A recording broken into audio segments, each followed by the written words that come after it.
प्रेमचंद का हिंदी साहित्य में सर्वश्रेष्ठ स्थान है। कक्षा 10 का गद्य खंड का यह प्रथम हमारा जो पाठ है। प्रथम पाठ में हम देखते हैं कि प्रेमचंद जी की जीवन चरित्र के बारे में बताया गया है। सर्वश्रेष्ठ लेखक के में सबसे ऊंचा स्थान रहा है। प्रेमचंद का समय 1880 1936 31 जुलाई 1880 को बनारस के करीब लमाही गांव में जन्मे धनपत राय ने उर्दू में नवाब राय और हिंदी में प्रेमचंद नाम लेखक कार्य किया। निजी व्यवहार और पत्राचार धनपत राय नाम से ही करते थे। उर्दू में प्रकाशित पहली कहानी संग्रह सोजे वतन अंग्रेज सरकार ने जब्त कर लिया। आजीविका के लिए उसने स्कूल मास्टरी, इंस्पेक्टरी, मैनेजरी करने के अलावा इन्होंने हंस, माधुरी जैसी प्रमुख पत्रिकाओं का संपादन भी किया। कुछ समय मुंबई की फिल्म नगरी में भी बिताया, लेकिन उन्हें राज नहीं आई। यद्यपि उनकी कई कृतियों पर यादगार फिल्में भी बनी। आम आदमी के दुख दर्द को बेजोड़ चित्रे प्रेमचंद को उनके जीवन काल में ही कथा सम्राट, उपन्यास सम्राट कहा जाने लगा। उन्होंने हिंदी कथा लेखन की परिपाटी पूरी करने की तरह बदल डाली थी। अपनी रचनाओं में उन्होंने उन लोगों को प्रमुख पात्र बनाकर साहित्य में जगह दी जिन्होंने जीवन और जगत में केवल प्रताड़ना और लांछन ही मिले, मतलब उसको बदनामी मिले, वैसे पात्र को उसने अपने साहित्य में लिया। 8 अक्टूबर 1936 में उसका देहवासन हुआ। प्रेमचंद जितनी कहानियां लिखी सब में मानसरोवर शीर्षक से 8 खंडों में संकलित की गई। उनके प्रमुख उपन्यास है गोदान, गबन, प्रेमाश्रम, सेवा सदन, निर्मला, कर्मभूमि, रंगभूमि, कायाकल्प, प्रतिज्ञा और मंगलसूत्र। तो प्रेमचंद जी के हिंदी साहित्य में गोदान सर्वश्रेष्ठ उपन्यास माना गया है। निर्मला, कर्मभूमि आदि मानसरोवर नाम से जाने जाने वाले शीर्षक 8 खंडों में उसको संकलित किया गया। नेक्स्ट हमारा है पाठ प्रवेश। अभी तुम छोटे हो इसलिए हम इस काम में हाथ मत डालो। यह सुनते ही कई बार बच्चों के मन में ऐसा आता है कि हम भी बड़े हो जाए, पर कोई हमें यूं न टोकता। लेकिन इस भुलावे में न रहिएगा, क्योंकि बड़े होने के कुछ भी करने में अधिकार नहीं मिल जाता। घर के बड़े को कोई बात पर उन कामों में शामिल होने से भी अपने को रोकना पड़ता है। मतलब बड़े भाई कुछ बड़े नहीं थे, छोटे ही थे, पर वो बड़े होने का एक उस पर क्या लग चुका था, एक मोहर लग चुकी थी। तो मतलब वो खेल नहीं पाते थे, कुछ नहीं कर पाते थे। लड़के बेधड़क जो काम करते थे, जानते हो क्यों? क्योंकि लड़के अपने घर में किसी से बड़े नहीं होते। प्रस्तुत पाठ में भी कुछ ऐसा ही है। बड़े भाई साहब है तो छोटे हैं, लेकिन घर में उनसे छोटा एक भाई और है। उससे उम्र में केवल कुछ साल बड़ा होने के कारण उनसे बड़ी बड़ी अपेक्षाएं की जाती है। बड़ा होने के नाते वह खुद भी तो यही चाहते थे, कोशिश करते थे कि जो कुछ भी मैं करूं वह छोटे भाई के लिए एक मिसाल का काम करे और आदर्श स्थिति को बनाए रखने के फेर में पड़े रहे। बड़े भाई साहब का बचपन तिरोहित होता जा रहा था। छोटे भाई को संभालने में बड़े भाई साहब का बचपन तिरोहित हो चुका था। अब हम शॉर्ट में इसकी समरी देखेंगे। आज का हमारा चैप्टर है बड़े भाई साहब। बड़े भाई साहब, पहले समरी का पहले मुख्य भाव, फिर हम पाठ में देखेंगे। पाठ के हिसाब से हम पूरे लाइन टू लाइन और वर्ड टू वर्ड पढ़ेंगे, पर अब बड़े भाई साहब की समरी थोड़ी कर देती हूँ शॉर्ट में। उसके हाईलाइट हम देख लेते हैं। बड़े भाई साहब उम्र में उसे कुछ ज़्यादा बड़े नहीं थे। इसमें मुख्य कैरेक्टर 2 है, एक बड़े भाई साहब और छोटे भाई साहब।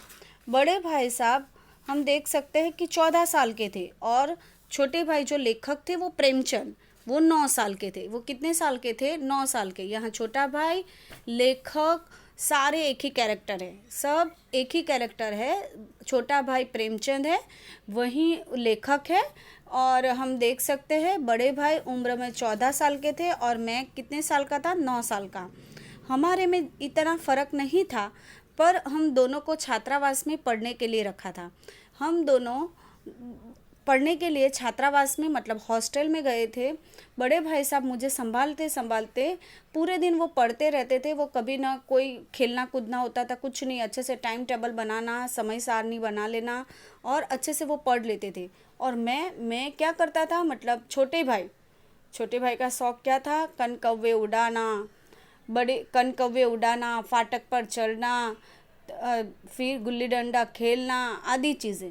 बड़े भाई उम्र में इतने बड़े नहीं थे, 14 साल के थे, पर उसको भी ये खेलना, उसके जैसे उम्र के लड़के तो खेलते थे पर वो खेल नहीं पाते थे। क्यों खेल नहीं पाते थे? क्योंकि उसको छोटे भाई को संभालना था। क्या करना था? उसको छोटे भाई को संभालना था। इस तरह हम देख सकते हैं कि बड़े भाई साहब जीवन में वो पूरे दिन पढ़ते रहते थे और रटन पद्धति उसकी मुख्य थी। पर यहाँ हम देख सकते हैं कि छोटा भाई बिल्कुल भी पढ़ता नहीं था।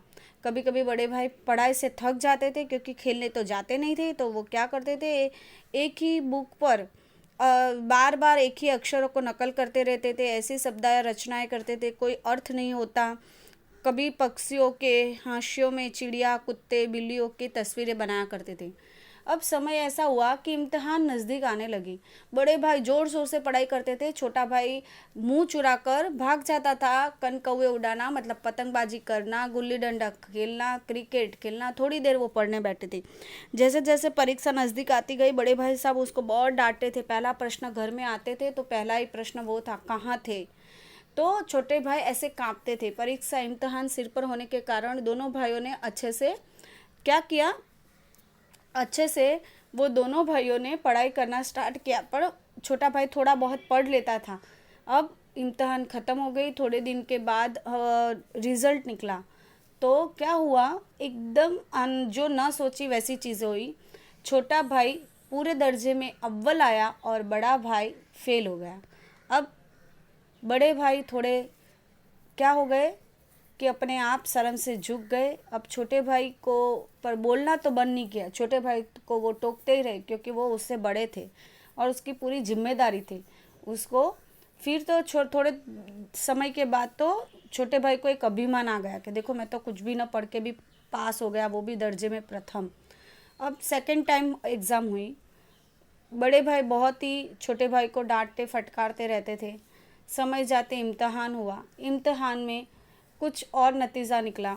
हम देख सकते हैं कि बड़े भाई फिर से नापास हुए और छोटे भाई फिर से दर्जे में अव्वल हुए। अब तो छोटे भाई को अभिमान हो गया कि अब तो मुझे क्या करना है, बहुत उसे तो अभिमान हो गया कि अब तो मैं बड़े भाई की बात ही नहीं सुनूंगा, मुंह पे सुना दूंगा। अब थोड़े टाइम के बाद वो क्या करने लगा, बड़े भाई को इग्नोर करने लगा। अब बड़े भाई को पता चल गया कि ये मेरी बात नहीं मान रहा है। उसने तो अंग्रेजी के डर बताया कि अंग्रेजी के ऐसे शब्द है, लोहे के चने चबाने हैं, कितना भी पढ़ो तो फेल हो जाता हूँ मैं। देखो, तो आप लोग को पढ़ना ज़रूरी है, आप लोगों को क्या करना ज़रूरी है, पढ़ना ज़रूरी है। तो बड़े भाई साहब हम देख सकते हैं कि पढ़ाई के लिए बहुत सारा वो काम मेहनत करते थे, पर उसको क्या होता था, कुछ हासिल नहीं होता था। छोटा भाई थोड़ा पढ़ के भी दर्जे में अव्वल आ जाता था। एक बार तो पूरे दिन छोटा भाई पतंगबाजी में सुबह से निकला था, शाम तक वो पतंगबाजी करने चला गया था। शाम होते वो वापस आया, तब बड़े भाई ने पूछा था आप कहाँ थे, और फिर क्या उसको सुनाई छोटे भाई को, आप क्या समझते हो, मैं आपसे बड़ा हूँ तो बड़ा ही रहूँगा, भले मैं फेल भी हो जाऊँ, पर भगवान ने मुझे बड़ा बनाया है, तो आप मेरे से एक दिन भी बड़ा नहीं बन सकते और आपको मेरी बातें सुननी पड़ेगी। देखो मास्टर साहब इतना कमाते, पर घर गृहस्थी उसको चलानी नहीं आती। महीने होते ही पैसे ख़त्म हो जाते। उसकी माँ जब घर गृहस्थी चलाती है तो पैसे भी बचते हैं और उसके क्या हो जाता है, मास्टर साहब को अच्छे से वो घर चलता है। तो ये मास्टर साहब पढ़े लिखे होने के बावजूद भी उसकी माँ को जीवन का अनुभव था। तो जीवन का अनुभव होना, उम्र से बड़े होना और जीवन का अनुभव होना बहुत ज़रूरी है। किताबी ज्ञान से ज़रूरी है जीवन का अनुभव। ये आपको एक प्रश्न बनेगा, जीवन के अनुभव किताबी ज्ञानों से कितना महत्वपूर्ण है, तो ये आप एग्जाम्पल लिखोगे। वैसे मैं आपसे बड़ा हूँ तो बड़ा ही रहूँगा और आप मेरे से छोटे हैं तो छोटे ही रहेंगे। और बहुत उसने क्या किया, बहुत सुनाया, खरी खोटी सुनाई। और फिर हम देख सकते हैं कि छोटा भाई को भी अपनी गलती का एहसास होगा कि मैंने अपने भाई को कुछ ज़्यादा ही गलत समझ रखा था। और थोड़ी देर में एक पतंग उड़ता हुआ आया और पतंग अपने सिर से जा रहा था। बड़े भाई लंबे थे, उसने डोरी हाथ में ली और छोटे भाई को वो उड़ती हुई पतंग को लेकर थोड़े दौड़े और फिर वो छोटे भाई को दी। बोले मुझे भी इतना खेलना और इतना शौक है, पर मैं क्या, मेरी वजह से तुम्हारा भविष्य ना खराब हो जाए, इसलिए मैंने पढ़ाई पर ही ध्यान दिया। मैं जो कोई काम करूँगा तो आप भी वैसे काम करोगे, इसलिए मुझे आपको संभालना है, मुझे एक जवाबदारी दी है, मैं बड़ा हूँ तो मुझे आपको संभालना है, आपका जीवन तिरोहित ना हो जाए उसका मुझे संपूर्ण ध्यान रखना है। इस तरह से हम देख सकते हैं। इस पाठ में अभी हमने थोड़े थोड़े पॉइंट्स ही देखे हैं, हम चैप्टर पढ़ते समय अच्छे से उसको देखेंगे।